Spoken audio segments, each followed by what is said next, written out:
নমস্কাৰ মই নীতিশ তালুকদাৰে আপোনালোকক স্বাগতম জনাইছোঁ মোৰ ইউটিউব চেনেলটোলৈ। আজি আহিছোঁ আমি এটা গুৰুত্বপূৰ্ণ বিষয় লৈ। আজি আমি কথা পাতিম mutation by right of inheritance অৰ্থাৎ মাটি নামজাৰিৰ ওপৰত। এতিয়া মাটি নামজাৰি কি বা এইটো কেনেকৈ কৰা যায় এই বিষয়ত আজি এই ভিডিঅ'টোত বিতংকৈ আলোচনা কৰিম। তো আমি এতিয়া ভিডিঅ'টো আৰম্ভ কৰোঁ। চাওক, আমাৰ নামজাৰি বুলি কোৱাৰ লগে লগে সাধাৰণতে কি বুজায়? এটুকুৰা মাটিৰ ওপৰত আপোনাৰ অধিকাৰ। ঠিক আছে, যদি আপুনি এটুকুৰা মাটি কিনে বা আপুনি আপোনাৰ দেউতা বা মাৰ মৃত্যুৰ পিছত উত্তৰাধিকাৰী সূত্ৰে মাটি টুকুৰা পায়, এই দুয়োটা ক্ষেত্ৰত সেই মাটি টুকুৰাৰ ওপৰত আপোনাৰ যে অধিকাৰ আছে বা আপোনাৰ যে মাটিৰ মালিক হয় সেইটো প্ৰমাণ কৰিবলৈ নামজাৰিটো অতিকৈ প্ৰয়োজনীয়। এতিয়া কথা হ'ল, এই যে নামজাৰি আছে এইটো কেনেকৈ কৰে বা ইয়াত কি কি নথি পত্ৰ লাগে বা খৰচ কিমান, এই গোটেই কথাখিনি আজি আমি আলোচনা কৰিম। চাওক, নামজাৰি দুই ধৰণৰ হয়। প্ৰথমটো হৈছে কি মিউটেশ্যন আফটাৰ ডিড ৰেজিষ্ট্ৰেশ্যন, অৰ্থাৎ আপুনি যদি এটুকুৰা মাটি কিনে সেই কিনা মাটি টুকুৰা আপোনাৰ নামত নামজাৰি কৰা। আৰু আনটো হৈছে mutation by right of inheritance, অৰ্থাৎ আপুনি যদি আপোনাৰ দেউতা বা মা তেওঁলোকৰ মৃত্যুৰ পিছত উত্তৰাধিকাৰী সূত্ৰে অৰ্থাৎ এগৰাকী পুত্ৰ বা পুত্ৰী হিচাপে যে মাটি টুকুৰা পায় সেইটো নামজাৰি। এতিয়া চাওক, মিউটেশ্যন আফটাৰ ডিড ৰেজিষ্ট্ৰেশ্যন অৰ্থাৎ কিনা মাটিৰ নামজাৰি প্ৰচেছটো অলপ বেলেগ হয় আৰু উত্তৰাধিকাৰী সূত্ৰে নামজাৰি প্ৰচেছটো অলপ বেলেগ হয়, দুটা বেলেগ বেলেগ। আজি আমি এই ভিডিঅ'টোত উত্তৰাধিকাৰী সূত্ৰে মাটি নামজাৰিৰ ওপৰত কথা পাতিম। মিউটেশ্যন আফটাৰ ডিড ৰেজিষ্ট্ৰেশ্যন অৰ্থাৎ কিনা মাটি নামজাৰিটো সেইটো পিছত কেতিয়াবা আলোচনা কৰিম।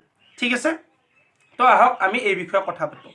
চাওক, আপোনালোকে যদি এটুকুৰা মাটি উত্তৰাধিকাৰী সূত্ৰে নামজাৰি কৰিব বিচাৰে তেতিয়াহ'লে আপোনালোকে কেইটামান প্ৰচেছ ফ'ল' কৰিব লাগিব আৰু ইয়াত আপোনালোকক কেইখনমান ইম্পৰ্টেণ্ট ডকুমেণ্ট লাগিব। তো এতিয়া আমি সেইবিলাক ধুনীয়াকৈ আলোচনা কৰোঁ। যেতিয়া আপোনালোকে মাটি এটুকুৰা আপোনালোকৰ পিতৃ বা মাতৃৰ মৃত্যুৰ পিছত উত্তৰাধিকাৰী সূত্ৰে আপোনালোকৰ নামলৈ আনিব খোজে বা নামজাৰি কৰিব খোজে, তাৰ কাৰণে আপোনালোকক পোনপ্ৰথমতে লগা ডকুমেণ্টটো হৈছে ডেথ চাৰ্টিফিকেট। ঠিক আছে, ধৰা হ'ল কোনোবা এগৰাকী মানুহৰ 3জন সন্তান আছে, তাৰে 2জনী ছোৱালী 1জন ল'ৰা। ঠিক আছে, তো সেই মানুহগৰাকী কি হ'ল, মানুহগৰাকীৰ মৃত্যু হ'ল। তো মৃত্যু হোৱাৰ পিছত তেওঁৰ এই 3জন ল'ৰা ছোৱালীয়ে লগ লাগি মাটিখিনি নামজাৰি কৰিব বিচাৰে। এতিয়া তাৰ বাবে তেওঁলোকক কি লাগিব? 1 নম্বৰতে লাগিব এই মৰা মানুহজনৰ, মৃত্যু হোৱা মানুহজনৰ ডেথ চাৰ্টিফিকেট। ঠিক আছে, ডেথ চাৰ্টিফিকেটখন আমি ৰেডি কৰি ল'লোঁ। ইয়াৰ পিছত কি লাগিব? চাওক, ইয়াৰ পিছত লগা ডকুমেণ্টটো হৈছে গাঁওবুঢ়াৰ লিখা। ঠিক আছে, তো গাঁওবুঢ়াৰ লিখাত গাঁওবুঢ়াই কি লিখি দিব? গাঁওবুঢ়াৰ লিখা যিখন চাৰ্টিফিকেট আছে সেইখনত গাঁওবুঢ়াই লিখি দিব যে এই মাটি টুকুৰা ইমান ডাগৰ ইমান পট্টাৰ এই মাটি টুকুৰা যিগৰাকী মানুহ মৃত্যু হৈছে তেওঁৰ উত্তৰাধিকাৰী এই 3গৰাকীয়ে, তাৰ বাদে বেলেগ নাই। বুজি পালে? প্ৰথমতে আমাক লাগিল ডেথ চাৰ্টিফিকেট, তাৰপিছত আপোনালোকে আপোনালোকৰ যিখিনি ঠাইত মাটি আছে তাৰ গাঁওবুঢ়াৰ পৰা এখন গাঁওবুঢ়াৰ লিখা লৈ আহিব। বুজি পালে? 1 নম্বৰত ডেথ চাৰ্টিফিকেট গুচি গ'ল, 2 নম্বৰত গুচি গ'ল আপোনালোকৰ গাঁওবুঢ়াৰ লিখা। দুটা ডকুমেণ্ট হ'ল। এতিয়া 3 নম্বৰত কি লাগিব? 3 নম্বৰত আপোনালোকক লাগিব জমাবন্দী কপি। এতিয়া যিসকলে মাটি বাৰীৰ কামত লাগি থাকে বা যিসকলে এই ভিডিঅ'টোলৈকে আহিছে তেওঁলোকে হয়তো জমাবন্দী মানে কি জানে। এই জমাবন্দীটো আপোনালোকে মোবাইলত বা লেপটপত য'তে হ'লেও উলিয়াই ল'ব পাৰে। জমাবন্দী কেনেকৈ উলিয়াই তাৰ ওপৰত বহুত ভিডিঅ' ইউটিউবত আছে, মই সেইটো নকওঁ, ভিডিঅ'টো দীঘল হৈ যাব, আপোনালোকে নিজে চাই উলিয়াই ল'ব। জমাবন্দী উলিওৱা লিংকটো বাৰু মই ডেছক্ৰিপশ্যনত দি দিম। ঠিক আছে, তো আপোনালোকে কি কি পাই গ'ল? ডেথ চাৰ্টিফিকেট, গাঁওবুঢ়াৰ লিখা আৰু জমাবন্দী কপি, 3টা হৈ গ'ল। তাৰপিছত কি লাগিব? তাৰপিছত লাগিব যিগৰাকী ব্যক্তিয়ে এই মাটিটো নামজাৰিৰ কাৰণে অনলাইন এপ্লিকেশ্যন কৰিব। অৰ্থাৎ এই যে আমি প্ৰথমতে কৈছিলোঁ মানুহজন মৰি গ'ল, তেখেতৰ 3গৰাকী ল'ৰা ছোৱালী আছিল, তেওঁলোকে যে নামজাৰিটো কৰিব তেওঁলোকৰ যিকোনো এজনে অনলাইন এপ্লিকেশ্যন কৰিব লাগিব। আমি জানো যে আবেদন কৰিবলৈ এজন লাগে। সেই যিজনে কৰিব সেইজনৰ কি লাগিব? সেইজনৰ পান কাৰ্ড লাগিব। বুজি পালে? কি কি লাগিল? ডেথ চাৰ্টিফিকেট, গাঁওবুঢ়াৰ লিখা, জমাবন্দী, পান কাৰ্ড। ঠিক আছে, এইখিনি ইম্পৰ্টেণ্ট ডকুমেণ্ট। এতিয়া যিজনে অনলাইন এপ্লিকেশ্যন কৰিব তেখেতৰ পান কাৰ্ড হ'লেই হ'ব আৰু বাকী যি দুজনৰ নাম একেলগে নামজাৰি কৰিব তেওঁলোকৰ বয়সৰ প্ৰমাণৰ কাৰণে আধাৰ কাৰ্ড পান কাৰ্ড বা ভোটাৰ কাৰ্ড যিকোনো এটা ডকুমেণ্ট হ'লেই হ'ব এইটো ইমান প্ৰয়োজনীয় নহয় তেওঁলোকৰ বয়সৰ কাৰণে বা এড্ৰেছৰ কাৰণে যিকোনো এটা ডকুমেণ্ট হ'লেই কথা নাই কিন্তু যিজনে এপ্লাই কৰিব তেখেতক পান কাৰ্ড লাগিব ঠিক আছে এতিয়া আপোনালোকক আৰু কি ডকুমেণ্ট লাগিব চাওক আটাইতকৈ গুৰুত্বপূৰ্ণ ডকুমেণ্টটো এতিয়া মই আপোনালোকক ক'ম যিটো আপোনালোকক লাগিব সেইটো হৈছে এখন লিগেল হিয়াৰ এফিডেভিট অৰ্থাৎ এখন উকিলে দি দিয়া এফিডেভিট বুজি পালে এতিয়া আপোনালোকে এই এফিডেভিটখন কেনেকৈ উলিয়াব ইয়াৰ প্ৰচেছটো কি আপোনালোকে যেতিয়া এফিডেভিটখন উলিয়াব কোৰ্টলৈ যাব বা উকিল এগৰাকীক লগ ধৰিব তেতিয়া আপোনালোকক লাগিব গাঁওবুঢ়াৰ লিখা জমাবন্দী আৰু আপোনাৰ পান কাৰ্ডখন ঠিক আছে এই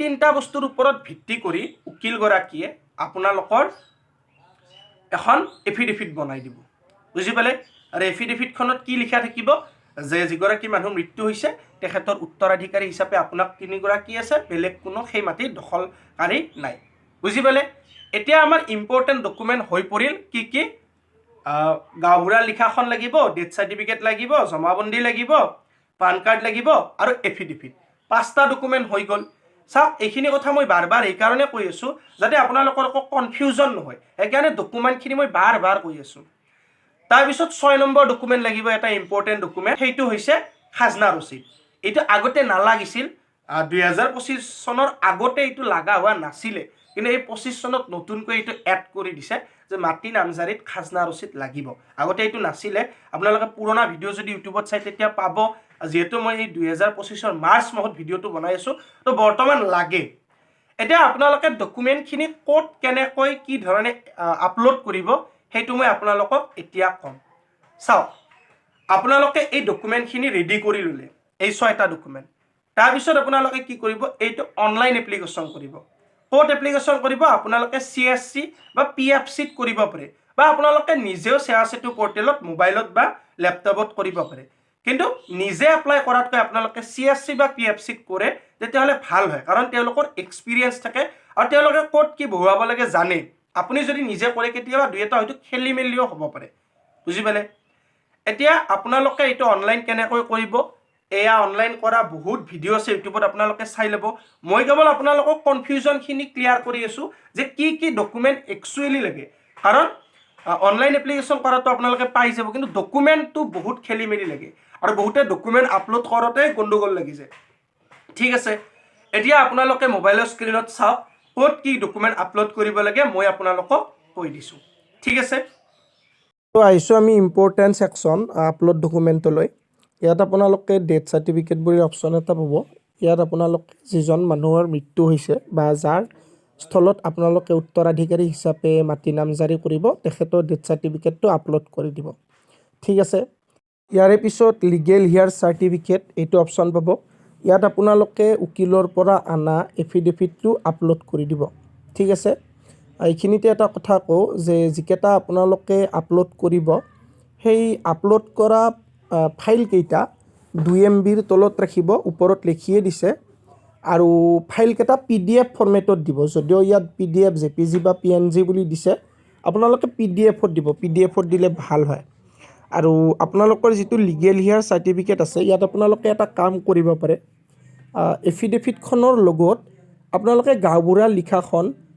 একেটা PDFত দি দিব পাৰে মানে এফিডেভিট আৰু গাঁওবুঢ়াৰ লিখাখন এইখিনি ফটো মাৰি এটা PDF কৰি ইয়াত আপলোড দিব পাৰে মানে কিছুমান চাৰ্কুল অফিচত গাঁওবুঢ়াৰ লিখাখন বিচাৰে সেইকাৰণে ক'লোঁ তাৰপিছত আছে লেণ্ড ৰেভিনিউ ৰিচিপ্ট ইয়াত আপোনালোকে খাজনা ৰচিদটো দি দিব এইটো ইজি হয় আৰু সেল্ফ ডিক্লাৰেশ্যন এই সেল্ফ ডিক্লাৰেশ্যনতো আপোনালোকে যিটো এফিডেভিট আছিল কোৰ্টৰ পৰা অনা এফিডেভিট সেইটো দি দিব আপোনালোকে আকৌ এবাৰ কওঁ ডেথ চাৰ্টিফিকেটত আপোনালোকে ডেথ চাৰ্টিফিকেটটো দিব আপোনালোকৰ মাৰ বা দেউতাৰ যাৰ পৰা মাটিটো আপোনালোকে ল'ব তাৰপিছত লিগেল হিয়াৰ চাৰ্টিফিকেটত আপোনালোকে এফিডেভিটৰ লগত গাঁওবুঢ়াৰ লিখাটো একেটা PDF কৰি দিব তাৰপিছত লেণ্ড ৰেভিনিউ ৰিচিপ্টত খাজনা ৰচিদটো দিব আৰু সেল্ফ ডিক্লাৰেশ্যনত এগেইন আপোনালোকে এফিডেভিটটো আপলোড কৰি দিব বুজি পালে আৰু এইখিনি আপোনালোকে অনলাইন কৰিলে এইটো অপশ্যন পাই যাব যেতিয়া আপোনালোকে মিউটেশ্যন বাই ৰাইট অফ ইনহেৰিটেঞ্চৰ কাৰণে অনলাইন এপ্লাই কৰিব CSC পৰ্টেলত তাত ডকুমেণ্টখিনি ইয়াত দিব আহিব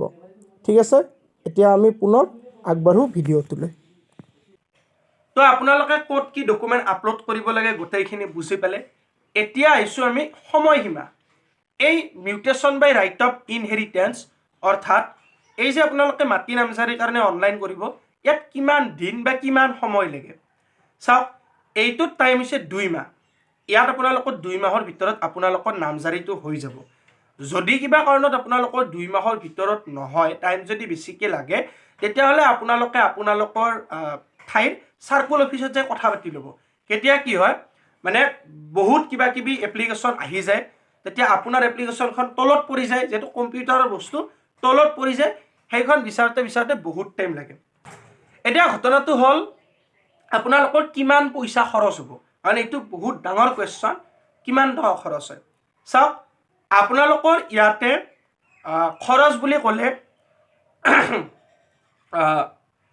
যিটো অনলাইন আবেদনৰ খৰচ হৈছে, সেইটো যদি আপোনালোকে নিজাকৈ মোবাইলত বা নিজাকৈ লেপটপত কৰে এজ এ চিটিজেন, সেৱা সেতু পৰ্টেলত চিটিজেন অপশ্যন আছে, যিসকলে কৰে তেওঁলোকে জানে। যদি আপোনালোকে কৰে তেতিয়াহ'লে আপোনালোকৰ মাত্ৰ 10 টকা কাটিব, বুজি পালে, মাত্ৰ 10 টকা। কিন্তু যদি আপোনালোকে PFC বা CSCৰ দ্বাৰা কৰে তেতিয়াহ'লে পইচাটো অলপমান বেছি হৈ যায়, কাৰণ PFC বা CSCত কৰিলে তেওঁলোকৰ পইচাটো বেছিকৈ কাটে। এইটো PFC বা CSC কাটি নিদিয়ে, এইটো চৰকাৰে কাটে। PFC আৰু CSCত এইটো বেছিকৈ থাকে, অলপ পইচাটো ইফাল সিফাল হ'ব পাৰে। কিন্তু চিটিজেন হিচাপে কৰিলে মাত্ৰ 10 টকা হ'ব, আৰু PFC বা CSCত যদি কৰে তাত অলপমান পইচাটো বেছি হ'ব। সেইটো আপোনালোকে PFC বা CSC গ'লে বুজি পাব, ঠিক আছে। তো আমাক এতিয়া ইম্পৰ্টেণ্ট ডকুমেণ্ট কি কি লাগিলে মই আকৌ এবাৰ কৈ দিওঁ। ডেথ চাৰ্টিফিকেট, কাৰ ডেথ চাৰ্টিফিকেট, যিগৰাকী ব্যক্তিৰ মৃত্যু হৈছে। তাৰপিছত কি লাগিব, গাঁওবুঢ়াৰ লিখা। গাঁওবুঢ়াৰ কি লিখি দিব যে মৃত্যু হোৱা গৰাকীৰ উত্তৰাধিকাৰী হিচাপে এই 3 গৰাকীয়ে আছে, বেলেগ কোনো আৰু নাই, বুজি পালে। তাৰপিছত লাগিব কি 3 নম্বৰতে লাগিব জমাবন্দী কপি। জমাবন্দী কপিটো আপোনালোকক কিয় লাগিব, যাতে আপোনালোকে উকিলক এফিডেভিটখন অনাওঁতে দেখাব পাৰে যে আমাৰ এইখিনি ঠাইত ইমানখিনি মাটি আছে, বুজি পালে। তাৰপিছত লাগিব কি, লাগিব পান কাৰ্ড। পান কাৰ্ডটো কিহৰ বাবে, আপোনালোকক অনলাইন এপ্লিকেশ্যন কৰোঁতে, ঠিক আছে। তাৰপিছত কি লাগিব, তাৰপিছত আপোনালোকক লাগিব এখন এফিডেভিট। এফিডেভিটখনটো বুজিয়ে পালে কি লিখা থাকিব, উকিলে দিব। তাৰপিছত লাগিব আপোনালোকৰ খাজনা ৰচিদ, বুজি পালে। এইখিনিয়ে মেইন ডকুমেণ্ট। যদি আপোনালোকে ভিডিঅ'টো ভালকৈ বুজি পালে তেতিয়াহ'লে লাইক কৰি দিব, কমেণ্ট কৰি দিব, আৰু যদি আপোনালোকৰ কিবা কনফিউজন থাকে তেতিয়াহ'লে মোক সুধিব, মই আপোনালোকক ভিডিঅ' বনাই কনফিউজনটো ছল্ভ কৰিবলৈ চেষ্টা কৰিম। আৰু এটা কথা লাষ্ট টাইমত কৈ থৈ দিওঁ, আপোনালোকৰ যদি কোনোবাৰ বহুকেইটা দাগত মাটি আছে, ধৰক কোনোবা এগৰাকী মানুহৰ 5টা দাগত মাটি আছে, তেওঁৰ মৃত্যু হ'ল, তেওঁৰ উত্তৰাধিকাৰী হিচাপে পুত্ৰ বা পুত্ৰী ল'ৰা ছোৱালীয়ে সেই মাটিখিনি নামজাৰি কৰিব পাৰিব। তো 5টা দাগত বেলেগ বেলেগকৈ অনলাইন এপ্লিকেশ্যন কৰিব লাগিব। মানে এনেকুৱা নহয় যে একেবাৰে 5টা দাগতে কৰিব পাৰিব, এনেকুৱা নহয়। প্ৰতিটো দাগৰ কাৰণে বেলেগ বেলেগ অনলাইন কৰিব লাগিব, আৰু প্ৰতিটো দাগৰ কাৰণে বেলেগ বেলেগ এফিডেভিট লাগিব, বুজি পালে। তো ভিডিঅ'টো আজিলৈ ইমানেই। যদি ভাল লাগিল তেতিয়াহ'লে চেনেলটো ছাবস্ক্ৰাইব কৰি দিব, আৰু এনেকুৱা ভিডিঅ' ভৱিষ্যতলৈ পাই থাকিবলৈ যিটো বেল আইকন আছে সেইটো অল কৰি ৰাখি দিব, ঠিক আছে। তো আজিলৈ ইমানেই, ধন্যবাদ।